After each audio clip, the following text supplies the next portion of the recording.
मानली कहना बहिना भाई, कुछ दिन घरे में रह जाई।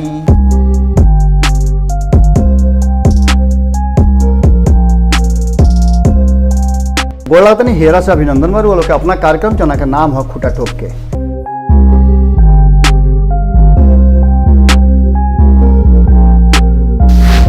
कि नीतीश कुमार और प्रधानमंत्री नरेंद्र मोदी की यानी सीएम और पीएम के बात सुनला के बाद, उनकर बात मानला के बाद कि हाल हो गई बा बिहार में। लेकिन अब सबसे बड़ समस्या बा कि आखिर बिहार के लोग के इतना बड़ा दंश काहे झेले के पड़ता और वो मंथन करत हो। आपन हारल आ मेहरी के मारल केकरा से बतियाई बे भाई। अच्छा दिन और बिहार में बहार बा उफर पड़ल। अच्छा दिन अब बिहार में बहार बा उफर पड़ल। आत्मनिर्भरता वाली गोली सब रोक के ह दवाई। गोड़ा तनी हेरा से अभिनंदन बारू वालों के अपना कार्यक्रम जना के नाम हो खूटा ठोक के। आज चर्चा बहुत बड़ नहीं है, लेकिन एक छोट भी मत मानी। कारण कि जौना फेरा में बिहारी परगिल बड़े अफादरा बड़े राह कोनो नहीं खे लौकत। एक एगो बात समझ में आवता कि घर में लॉकडाउन हो जा, स्कूल में आके लॉकडाउन हो जा, हॉस्पिटल में आके बंद हो जा। इहे सबसे लम्हर दवाई बा। एकरा पर प्रधानमंत्री जी कहते रहे आत्मनिर्भर बने के पड़ी। इस सब बात पर अब सीधे तौर पे चर्चा है बात के छिड़ गई बा कि आखिर कौना कारण से ऐसा दिन देखे के पड़ता बिहार के और बिहार के लोग के। एकरा में चर्चा सबसे गहिरा जो हो रहा बा वो ई हो रहा बा कि नीतीश कुमार और प्रधानमंत्री नरेंद्र मोदी के यानी सीएम और पीएम के बात सुनला के बाद, उनकर बात मानला के बाद ये हाल हो गई बा बिहारी लोग के। हालांकि बिहार और बिहार के लोग कानून और नियम के कुछ लोग के छोड़ दी तो पालन बहुत ज़्यादा करेला। कहल जाला कि बिहार में बहुत तरह के अनियमितता बा, बहुत तरह के झमेला बा, एजा अपराध बा, भ्रष्टाचार बा, बहुत कुछ कहल जाला। लेकिन एजा के लोग दुनिया भर में जाके, देश भर में जौना तरीका से जाके अपना श्रम के और अपना हुनर से जितना समृद्धि दे रहा बड़ान, वो बात अब यह बात से मानल जा सकेला कि जब वजह से वापस श्रमिक वापस होके लगले जौना जौना राज्य से, वो राज्य के जौन इंटरप्रेन्योर्स रहे है, उद्यमी रहे है, उस सारा लोग उदास भी हो गई। कितना लोग तो रोए भी लागल कि गईला के बाद का हुई हमरा उद्योग के और हमरा रोजगार के। खैर ये सब बात तो अपना जगह पर बा, लेकिन अब सबसे बड़ समस्या बा कि आखिर बिहार के लोग के इतना बड़ा दंश काहे झेले के पड़ता। रुआ मंथन करत होखब, अगर रुआ बाहर से लौट के आइल बनी तब रुआ मंथन करत होखब, और अगर बाहर रुआ परिवार से कोई बा अभी तक नहीं खे लौटल तब भी रुआ मंथन करत होखब कि एक तो गैर है रोटी कमाए खाती, और दूसर का वो लौट के जब वहीं हैं तब कितना फदरा ऊपर ही है। कारण कि उनका रोजगार ना मिली, रोटी के जुगाड़ ना हुई तब का करी है। 2 महीना लगभग उन्हें से वो दंश झेल के आवत रहे, भूखे प्यासे रह के कसहूँ अपना के बचा के लेके आवत रहे। हालांकि संगे संगे संक्रमण भी आ रहा बा। अब इस संक्रमण के लेकर के बिहार कितना ज़्यादा कठिनाई में बा, रुआ लोग खूब बढ़िया से जानता नहीं। जौन आंकड़ा हमरा लगे आयल हा वो 2 दिन में 450 लोग संक्रमित पावल गई हा, जबकि विपक्ष ये बात लगातार कह रहा बा कि अभी भी जांच के प्रक्रिया, जांच के गति उतना तेज नहीं है। आंकड़ा भी बता रहा बा कि बिहार में जांच के गति और जांच के प्रक्रिया बहुत ज़्यादा बेहतर नहीं है। ये सब के बीच में चर्चा है बात के भी हो रहा बा कि बिना योजना के प्रधानमंत्री लॉकडाउन घोषित कर दिले, और ओकरो से बड़ गुनाह नीतीश कुमार कैले, जौन कि उनका लॉकडाउन में उनका सहयोगी बन के, हालांकि दूसरा कोनो रास्ता भी ना रहे, लेकिन फिर भी यह बात के चर्चा जरूर होकर चाहते रहे कि लॉकडाउन में कैसे आम लोग के सुविधा और राहत पहुंचाओ जा सकेला। एक और कोनो नियम ना बनल, एकरा पर कोनो चर्चा ना भइल और सीधे सीधे लॉकडाउन घोषित कर दिया गई। हालांकि WHO का भी कहना बा कि इस समस्या के बहुत बड़ा समाधान नहीं है। हालांकि यह बीच में 60 दिन में एगो चर्चा बहुत ज़बरदस्त हुआ सुन लो मीडिया में कि प्रधानमंत्री नरेंद्र मोदी सबसे बड़ा हस्ती बन के उभरले हा एक कोरोना संक्रमण के दौरान। अब कैसे उभरले हा एक चर्चा भी हुआ, अभी सुनले बानी कि नहीं सुनले, लेकिन चर्चा के विषय इहो गंभीर हो गई बा। जहाँ एक तरफ भारत में और बिहार में कोरोना संक्रमण बहुत तेजी से बढ़ रहा बा, जना घड़ी कोरोना के 400 और 500 मरीज रहन। देश भर के बात करते नहीं हम, खाली बिहार के नहीं करत, देश भर के बात करते हैं। जना घड़ी 400 और 500 मरीज रहन, तौना घड़ी लॉकडाउन लगा दिया गई। और आज 60 दिन के बाद आखिर ऐसा कौन व्यवस्था भइल, का योजना रहे, का नीति रहे कि संक्रमित लोग के संख्या धीरे धीरे बढ़त बढ़त 1 लाख के पार हो गई। कहीं ना कहीं एकरा में सरकार के असफलता, विफलता और योजना के कमी नजर आ रहा बा। एकरा से वह इनकार ना कर सकीले। विपक्ष के बात करी तो विपक्ष में राहुल गांधी के चर्चा कई हाली हम कर चुकनी। बिहार में तेजस्वी यादव के चर्चा कई हाली हो चुकल बा कि ये दोनों दुनिया भर से जो रिपोर्ट आवत रहे कोरोना के लेकर के ओकरा पर गंभीर चर्चा करे खातिर, गंभीर सोच खातिर सरकार के बार बार, चाहे केंद्र के होके चाहे राज्य के सरकार होके, दोनों जगह एक गठबंधन के सरकार बा और सरकार के समझावे के, चेतावे के प्रयास भइल, लेकिन सरकार ओ घड़ी कोनो बात ना मानलस। अब काहे ना मानलस? सरकार यह बात के जानत रहे कि ओकरा लगे संसाधन नहीं खे और इस चलते एक्सपोज हो जाई, या फिर ओकरा लगे कोनो योजना ना रहे, कोनो सूझबूझ ना रहे जना से कि कोरोना पर विजय प्राप्त करी जा सके या ओकरा से बचाव हो सके। आज जब बिहार में लगातार लोग वापस आ रहा बा, जना के नीतीश कुमार केंद्र सरकार से आग्रह निहोरा कैले रहन कि लोग जे जहाँ बा ओजे रखल जाओ, ओजे उनका के व्यवस्था कल जाओ, ओजे उनका जांच के भी व्यवस्था होके। जब तक लॉकडाउन रही, जब तक ले कोरोना संक्रमण से निजात नहीं खे पालेत लोग, तब तक जे जहाँ बा ओजे रहो। एकरा पीछे उनकर मनसा रहे कि बिहार में जे लोग बा वो लोग के बचावल जा सके और संक्रमण से दूर रखल जा सके। हालांकि इनका सोच रहे और इस सोच शुरुआती क्षण में तेजस्वी यादव के भी रहे कि जांच के प्रक्रिया तेज होके और जांच के बाद जो लोग पूर्णतः स्वस्थ नजर आवता वो लोग के वापसी कल जाओ, लेकिन ऐसा भइल ना। अब आवे वाला लोग के दबाव, विपक्ष भी दबाव बनैलस और इस दबाव में कहीं ना कहीं केंद्र सरकार झुकल। केंद्र सरकार एकरा पर अपन पीठ भले थपथपा लेवे कि उ खुद यह बात के फैसला कैलस कि जे जौना राज्य के बा वो राज्य में चल जाओ। कई राज्य के रुआ सुन ले खब कि अपना राज्य के लोग के ले जा, जैसे लमेरा घास के तरह बुढ़वे के ओकरा के कबार के नोच के फेंक दियाला, वही तरीका से बिहार के प्रवासी मजदूर हो गई रहन, श्रमिक हो गई रहन। वो श्रमिक के लमेरा घास के तरह अब वो राज्य समझे लग रहे, जो राज्य आज रो रहा बा और ये कह रहा बा कि तहन लोग के गैला के बाद हमने के कैसे संभारी के हो। एकरा पर प्रधानमंत्री नरेंद्र मोदी के दुनिया के सबसे मजबूत प्रधानमंत्री के रूप में उभर के सामने आना, ये सब बात बड़ा अजीब तरह के रुआ अनुभूति देते हुई, रुआ सोचते हो, रुआ चर्चा करते हो। चूँकि अब खबर भी लगे छन छन के आवता, ऐसे कि खबर जौना माध्यम से रुआ लगे पहुँचता उस सोशल माध्यम खबर के पूरा चीड़ फाड़ करके रुआ भी पहुँचा रहा बा, जौना रूप में बा तौना रूप में रुआ के ले रहा बा। लेकिन मीडिया जगत में इस चर्चा के विषय बनल बा और लगातार गोदी मीडिया का चर्चा जौन हो रहा बा कि कहीं ना कहीं जौन वास्तविकता बा, फैक्ट बा, ओकरा से अलग हो रहा बा।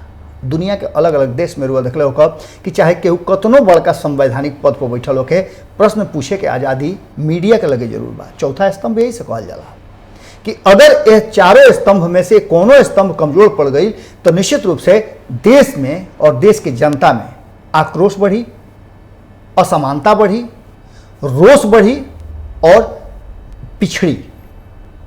आज यह स्थिति हो रहा बा। लगातार नीतीश कुमार के चर्चा हो रहा बा। नीतीश कुमार के चर्चा अच्छा बात खातिर नहीं होत, एक खातिर कोई चर्चा नहीं करत कि नीतीश कुमार वापस लोग के ले आ रहा बड़े। चर्चा यह बात खातिर हो रहा बा और पहले भी होत रहे। पहले यह बात खातिर होत रहे कि नीतीश कुमार नैखन चाहत कि वो ले आवस। दूसर का अब चर्चा हो रहा बा कि नीतीश कुमार जब ले आवत रहे लोग के तो जांच काहे नहीं सही ढंग से हो पावत। जांच ना भइला के कारण बढ़ुए कि ओजा से संक्रमित लोग आ रहा बा। अगर जांच संक्रमण के ओजे हो गई रही तो वो लोग आयत कैसे, और आवे के समय में वो कितना लोग के संक्रमित भी कर देता। अब तक आंकड़ा जो बता रहा बा कि 8400 लोग के जांच भइल बा, जना में 651 लोग पॉजिटिव आइल बा। रुआ सोच ली कि 4 लाख से ऊपर लोग बिहार वापस आ चुकल, ओकरा में से जांच के प्रक्रिया देख ली रुआ 8400 लोग के भइल बा। इस सोचत रहो आंकड़ा कितना रुआ के अंतर पैदा कर रहा बा और कितना रुआ के डरवा रहा बा। हम डरवावे खातिर बात नहीं की कहल, लेकिन वास्तविकता से रुआ परिचित भइल जरूरी बा। रुआ कितना अपना के सुरक्षित महसूस करता नहीं, कोरोना से रुआ कितना अपना के बचौले बानी, महान बानी। कारण कि कोरोना रुआ अगल बगल में पूरी तरह से हावी बा। बाहर से आए वाला लोग के 21 दिन क्वारंटाइन के बाद जब वापस भेजा जाता तो जांच के प्रक्रिया कितना चुस्त दुरुस्त बा, इहो रुआ देख ले। कोरोना सेंटर से एगो कोरोना पॉजिटिव के आत्महत्या के भी मामला सुने में आ रहा बा। एकरो पर हमनी के तैयारी में बनी जा कि एक पूरा विस्तृत रिपोर्ट आवे तो रुआ से लोग के सामने प्रस्तुत कल जाओ। लेकिन कोरोना सेंटर और कोरोना क्वारंटाइन सेंटर के जो स्थिति बा वह स्थिति से भी रुआ लोग परिचित बानी। अब समझ ली रुआ कि 4 लाख लोग वापस आ गई, सरकार पीठ अपन थपथपा रहा बा, लेकिन जांच 8400 लोग के होता, जो में 600 650 लोग संक्रमित पावल जाता। और इहे उ लोग बा जौन की लगातार संख्या के बढ़ा रहा बा। 2000 से पार बिहार के भी संख्या हो गई बा और 1 लाख से पार देश में भी कोरोना संक्रमित लोग के संख्या पार होला। हालांकि ठीक होके के स्थिति भी कमोबेश मानी तो ठीक ठाक चल रहा बा। इस सब विषय पर चर्चा के दौरान जौना तरीका से विपक्ष और सत्ता के बीच में आपस में टकराव चल रहा बा, उस टकराव के पीछे कारण एक ही चीज के बा कि सरकार पूरी तरह से फेल बा। हर पॉइंट पर फेल घोषित कर जाता और फेल होके के कारण बा कि वह अगर अंदाजा कर ली तो जौना तरीका से लोग आ रहा बा वो तरीका से जांच नहीं खेप होत। जांच के प्रक्रिया बहुत ही ज़्यादा संदेहास्पद बा। ओइजे रुआ एगो बात याद हुई कि स्वास्थ्य सचिव के हटावे के पीछे कारण का रहे, एक चर्चा भी लंबा हो गई। जो स्वास्थ्य सचिव पर पूरी तरह से 60 दिन तक, लगभग 50 दिन से ऊपर भरोसा रहे सरकार के, उस स्वास्थ्य सचिव के अब हटावे के आखिर अचानक से का जरूरत पड़ गई। निश्चित रूप से कहीं ना कुछ बात तो जरूर बा। सुख से तो कोई अच्छाई के चलते तुमका हटावल नहीं गई कि बहुत बढ़िया वो विभाग देखत रहे हा तो अब जाके पर्यटन विभाग देखस, ऐसा तो बात नहीं कि पर्यटन में तो बहुत कुछ हो नहीं सकत। खैर ये तो बात अलग बा। लेकिन जब स्वास्थ्य मंत्री खुद ये बात के कहता रहे कि देश भर में कोरोना के जौन स्क्रीनिंग हो गई वो स्क्रीनिंग में हम पूरी तरह से सक्षम बानी और पूरे देश भर में स्क्रीनिंग खत्म हो गई, फिर ही कोरोना के लोग कहाँ से निकलता? जब स्क्रीनिंग हो गई, संतुष्ट हो गई नहीं रुआ कि अब कोरोना लोग पॉजिटिव लोग नहीं खे, तब रुआ ये स्क्रीनिंग के का फायदा, तब कैसे लोग निकलता? इस सब बात के निश्चित रूप से चिंता करे लायक बा और कहीं ना कहीं नीतीश कुमार के ऊपर उंगली उठा रहा बा। अब आवे वाला चुनाव के नज़रिए से भी रुआ देख ली तो कहीं ना कहीं नीतीश कुमार संशय के स्थिति में बाड़े और यह कारण बा कि कहल जा रहा बा कि मोदी और नीतीश के गलत नीति के चलते या उनका फेरा में पड़ के, उनका ना सोच के, उनका बिना योजना के बिहार के लोग पूरी तरह से मुश्किल में अफदरा पड़ गई बा और फंस गई बा। लोग वापस आ गई, सरकार रोजगार के बात कर रहा बा। हालांकि रोजगार गारंटी के रुआ जानते बानी कि मनरेगा में रोजगार बढ़ावे के बात हो रहा बा, रोजगार के दिन बढ़ावे के बात हो रहा बा, पैसा भी बढ़ा करके 202 रुपया कर दिया गया बा। ये सब चर्चा रुआ सुन ले हो, लेकिन चर्चा यह बात के भी हो रहा बा कि आखिर इस सब के बावजूद कैसे ठीक हो रहा बा जबकि स्वास्थ्य व्यवस्था रुआ लोग पूरी तरह से मुकम्मल नहीं है। लगातार केंद्र सरकार से अभी भी राज्य सरकार गुहार कर रहा बा, अलग अलग विभाग केंद्र सरकार से गुहार लगा रहा बा कि उनका विभाग पर केंद्र सरकार के निगाह चाहिए, योजना चाहिए, जना से कि वो आगे बढ़ा सकस और बिहार के जहाँ बा ओजा कम से कम रख सकस। आगे बढ़े के तो बात अभी करबे मत करी। अब स्थिति ये बा कि पूरी तरह से संकट में घिरल बिहार के लोग आगे का करी, जब लगातार जौन स्थिति बा कि सोशल डिस्टेंसिंग मेंटेन करे के, सोशल डिस्टेंसिंग मेंटेन करके रुआ कितना कोरोना के हरा सके लिए जब रुआ लगे इक्विपमेंट नहीं है, पीपीई किट के जौन बात बा वेंटिलेटर के बाद बा, N95 मास्क के बाद बा, एकरा के लेकर के शुरुआत से हुआ देखले होकर कि कितना डॉक्टर से लेकर के और अन्य स्वास्थ्यकर्मी जरा के कोरोना वॉरियर्स कहल जाता वो परेशान रहे हा और कई हाली काम रोके के भी बात कहले रहे हा। लेकिन कहीं ना कहीं एक खबर सबके दबावल जा रहा बा, जौन वास्तविक खबर बा। अगर खबर रुआ कर भी देता नहीं तो रुआ पर दबाव पड़ जाता। मीडिया के भी कई गो लोग के देखले होकर उनका ऊपर कई तरह के आरोप भी लागल, उनका पर बैन भी लागल। आज भी मीडिया के कोरोना सेंटर में, क्वारंटाइन सेंटर में जाए के मनाही बा, लेकिन वो सेंटर से जो खबर आ रहा बा छन छन के उहरुआ देखा तनी। ये सब के लेकर के कहीं ना कहीं नीतीश कुमार और नरेंद्र मोदी सहित सुशील मोदी के नीति पर लगातार उंगली उठ रहा बा। उंगली तो ये बात के भी उठ रहा बा कि जौना घड़ी सरकार के एक कोरोना संकट से पूरी तरह से लड़ाई लड़े के चाहिए, विपक्ष उनका साथे खड़ा नजर आ रहा बा। विपक्ष कह रहा बा कि कोई बिना राजनीति कैले अभी कोरोना से निपटे वाला तैयारी कल जाओ।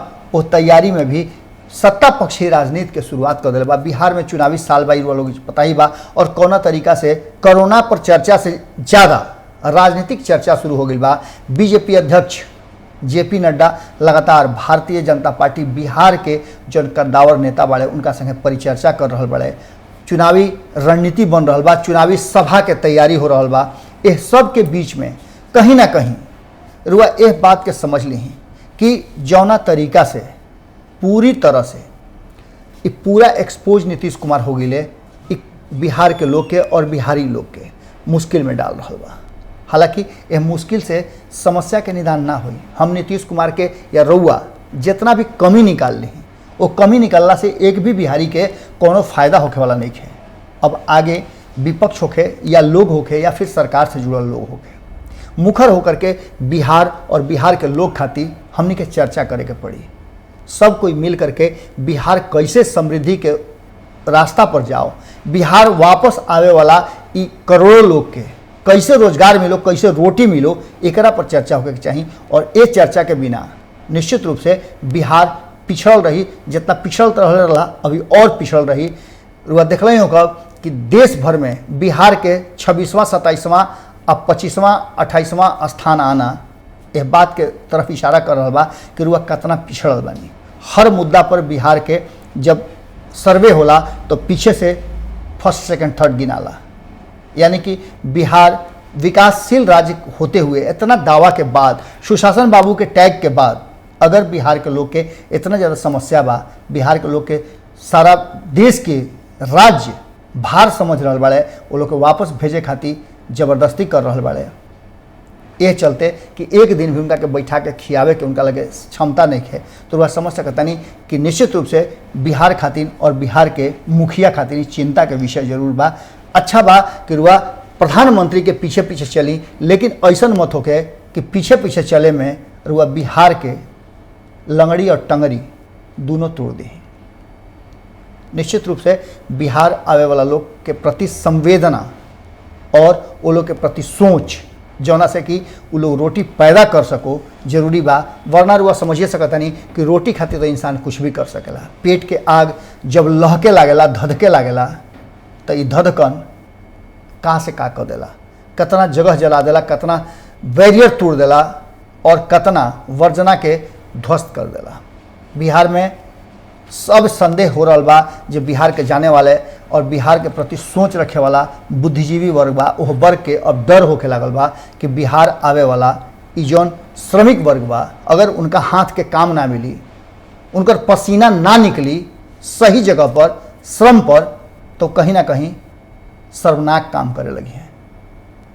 बहुत बड़ा बात बा और ये बात पर गौर सबके करे के होई। श्रम के शर्मनाक मत बनाई, श्रम के श्रम साध्य करी, श्रम से समृद्धि के तरफ जाई, श्रम से शर्म मत होके ऐसा व्यवस्था अपनाई। फिर काल भेंट हुई यही ठेहा पर जना के नाम है खूटा ठोक के। खूटा ठोक में हमनी के प्रयास लगातार ही बा कि रउआ हमरा बीच में जो संवाद होता वो मुख्य बिंदु पर होके जना से सीधा सरोकार आम जनता के बा। एक बार फिर रुआ से निहोरा करतनी कि रुआ लोग कैसन लागता जरूर बताइब सब है। कारण कि सिर्फ लालू और नीतीश के चर्चा से ऊपर निकल करके अब चर्चा वो श्रमिक के करे के होई, वो बिहार के करे के होई जौन बिहार देश भर से खदराइल बा, अपमानित भइल बा, भूखे वजह से टटाए खातिर मजबूर कइल गइल बा और लमेरा घास के तरह, जैसे कि बतौनी है कि लमेरा घास के तरह कौनो कामे ना आई, ओकरा के दूह के ओकरा के बढ़िया से निचोड़ के आ तब ओकरा के वापस खदेड़ दिहल गई, मजबूर कर दिहल गई, अपमानित कइल गई और श्रम के सम्मान ना भइल। निश्चित रूप से अब बिहार खातिर एगो चुनौती बा और इस चुनौती के आखिर के पूरा करी? श्रमिक करी हैं, सरकार करी, विपक्ष करी, या फिर कोई नया मजबूत खूंटा गड़ी जौन खूंटा पर इस श्रमिक अपना श्रम के सेवा के रूप में बदल के और बिहार के गौरव बनी है। गोड़ लगाता नहीं। बढ़ाएं अपना कदम सक्सेस की ओर शिखर करियर इंस्टीट्यूट के साथ। शिखर करियर इंस्टीट्यूट पूर्वी भारत में एकमात्र कोचिंग संस्थान जो एक्सक्लूसिवली है मेडिकल एंट्रेंस एग्जाम के लिए। रुआ देख रहल बानी बिहार के डिजिटल क्रांति के जनक न्यूज बिहार के YouTube channel Bharat live TV.